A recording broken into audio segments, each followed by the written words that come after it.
All right, again, we sit here with our dear pal, Captain Marty, and there's been some really exciting stories, some really danger-prone stories, things of that nature, and I'm really wondering, Captain Marty, do we have another danger story, or how's this going to work today? A little bit. We're going to talk about the power of the Blue Marlin, powerful enough to sink a boat.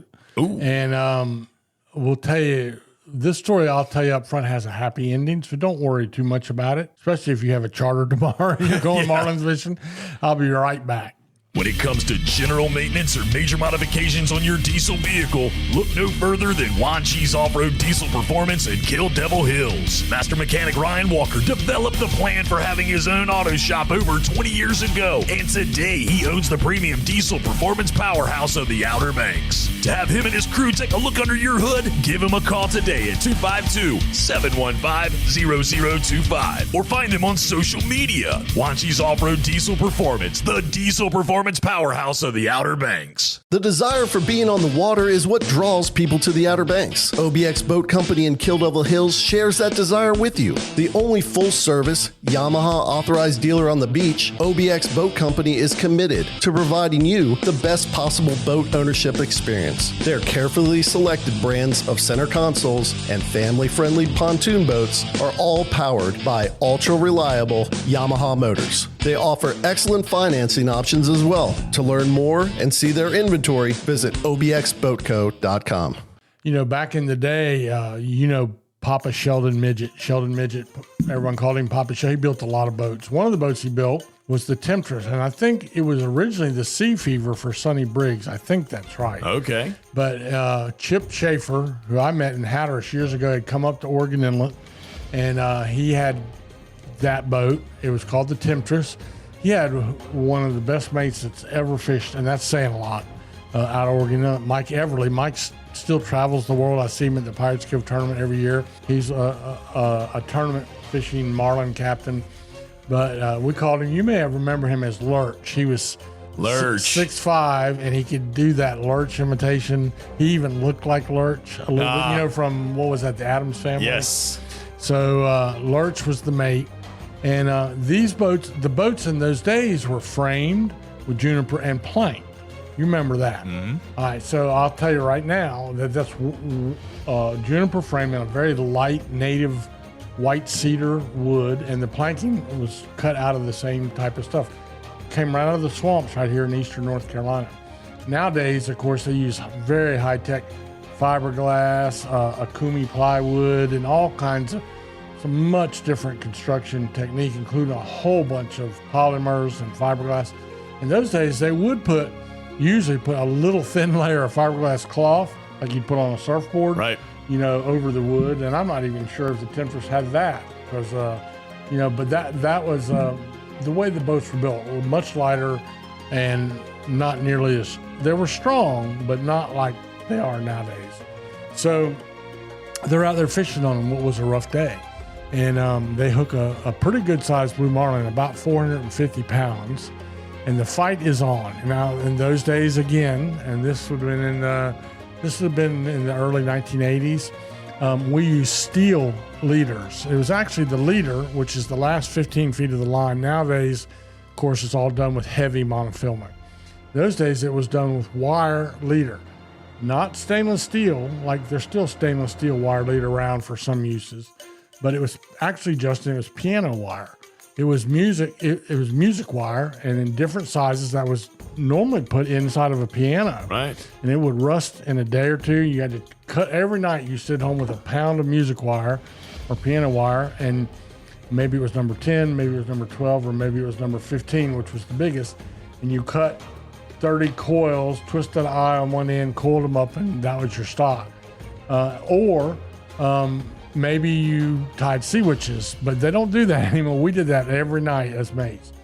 But anyway, they're out there. They hook a big marlin, a 400 to 500 pound marlin, and they got him on a good rig, meaning it was a Spanish mackerel on a piece of number 15 leader. That's breaking strength on that's about 600 or 700 pounds. So it was the right rig. All right, so then they decided they're going to release the marlin.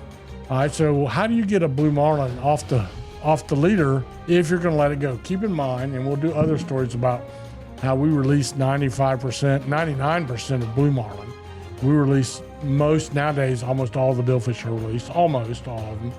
But you got a couple choices. If you thought if the blue marlin is calm and settle down, you could maybe reach down and hold onto his bill and pop the hook out of his mouth. That doesn't usually work because usually they're not calm.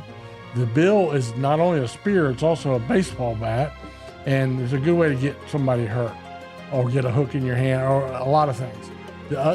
Another option would be if there was a lure in front of the bait, try to slide it up the lure and then cut the leader. Because what will happen, that hook will rust out of the fish's mouth, or he'll, with no tension on the line, he'll go out and shake his head and throw it out.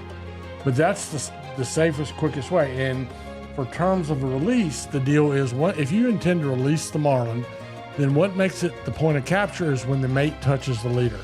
Then no matter what happens after that, it's a release. And mostly you want to be done with it at that point. So they pull this marlin, he's still plenty alive, and so the older charter boats had cleats. You'll remember this, up on the gunnel. They weren't down inside the cockpit where you had to run something through a hole. They were up on the top of it, and a lot of boats still have that. So they decide we're going to release this blue marlin, and he's still blue and alive in good shape. Mike, old Lurch, he gets the hold of the leader, and one thing I would love to talk about as a mate, and I have scars to prove it, but you take a couple wraps of a steel wire leader around your hands, and you weigh 175 pounds, and on the other end of that leader is a 500-pound marlin. It's a good way to get hurt, and there's a technique and art to that.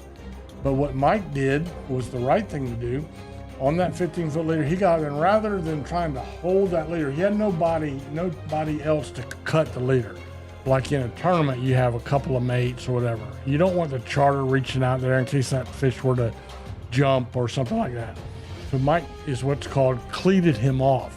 He took that leader, pulled as hard as he could pull, and wrapped like a figure 8 around the cleat. Now he's on that heavy leader and he's secure. That freed Mike up to reach behind, grab his pliers out of his plier case, and reach over there and cut the leader. They could have done high fives and everything would go good. But somebody in the charter said, "Let me get a picture," and that's normal. Let me get a picture. So Mike has the fish cleated off. He hadn't cut the leader yet, and people are grabbing their camera and they're hanging over the side. That fish, think of a pendulum. That fish is going to do like a pendulum, and I'm going to tell you what happened after this break. Hi, I'm LB Daniels, and when you want great local seafood, you go to Fresh Catch Seafood in Wanchese. How do I know it's great? My daddy is one of the fishermen that brings it to the docks. At Fresh Catch Seafood, you will get local seafood right from their fish house. They are a family-owned business that knows the name of every fisherman that comes to their docks. Visit their social media pages to see the latest catches. My daddy would love to put his tuna on your dinner plate, so get it now from Fresh Catch Seafood in Wanchese. So you got a fish that's 12 feet long, 500 pounds, on a 15-foot piece of steel leader cleated off. So while they're hanging over there taking pictures, that fish is still alive. It can't go anywhere. It's not going to break that leader, chances are. It goes up under the boat, like on a pendulum. The boat, by the way, is still bumping ahead in gear very slowly. That's where you keep everything flowing together. And so the fish, like, I'm trying to think, like a planer almost, with its side broadside to the current and everything else, goes up underneath the boat and disappears. And then it comes back out, and it's got blue bottom paint all over its bill, all the way up to its eyeballs. And Chip, all the people in the charter is, where did the fish go? It comes back out. And Chip says, "Mike, we got a problem." He hollers down from the bridge. He said, "Get rid of that marlin." So Mike cuts the leader, the fish is gone. Meanwhile, what the fish did, it pendulumed up under the boat and shoved its bill through the bottom of the Temptress, way underneath the engine, single engine boat. When the bill, it busted the plank and it went through the bottom of the boat, and then the bill knocked the oil cooler off of the engine. Oh no. So he didn't have water coming in just through a huge hole in the bottom of the boat. He also had it come in, as you know, an oil cooler is cooled by salt water. Oh my. So they had 2 major leaks on a single engine boat. Chip didn't know that. All Chip knew that instantly the high water alarm started sounding, meaning we're taking on water quick. And of course they saw the marlin with the blue bottom paint, up to his eyeballs, so they knew what had happened. Oh, gosh. So they cut the motor off. So that stops the oil cooler leak. Of course, now you're on a rough day. You're dead in the water. But a juniper plank, when a big baseball bat shoves through it, that's a big hole. Yeah. And it's under the motor. So Chip runs down there, and I've been in this situation. You're in water. Everybody is nervous. And where's the hole? How do we fix it? So Mike Everly, the mate, grabs a handful of rags and passes them down to Chip, and Chip he can find the hole because it's like a water hose, like a fire hose. Imagine the tonnage of that boat pushing down into the sea. Yes, with a geyser, a 4-inch hole in the bottom of the boat. It would have sunk the Temptress in a few minutes, or at least not long. So he did the only thing, he shoved the rag in the bottom of that hole. And when they did that, that held up that leak for a moment. Then Chip had to get his toolbox out, and he's in knee-deep water now, and put the oil cooler, the hose clamp on the whole oil cooler, put it back on the motor, which was smart, because then that cured that leak, which was the motor cut off was no problem. But once he got the motor started again, he could operate more pumps. So he was smart. He got that going. And then they thought, well, we're 40 miles out in the ocean. We can't run in with a rag stuffed in a busted plank. So Mike Everly should have been made of the year for this. Good jumps overboard and has to swim up under this boat in rough seas. And they stuffed everything they could find, plastic and some other things in it from the bottom of the boat. Because remember, there was hardly a way to reach it from the top because it was right under the oil pan of the engine.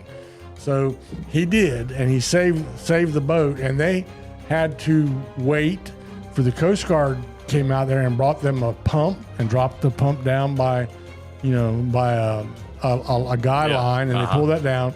And they, with that pump running full speed and all those rags and plastic shoved in that hole, they limped their way back in and did what you always do in that case. You go straight to the boatyard. You don't take the charter into the marina. You got to go to Wanchese. Yep. And it's called an emergency haul out. And they got it fixed. The Marlin, I guess, swam to live another day. But that Marlin could have easily sunk that boat out there if it had not been for the fast thinking of a really, really good captain.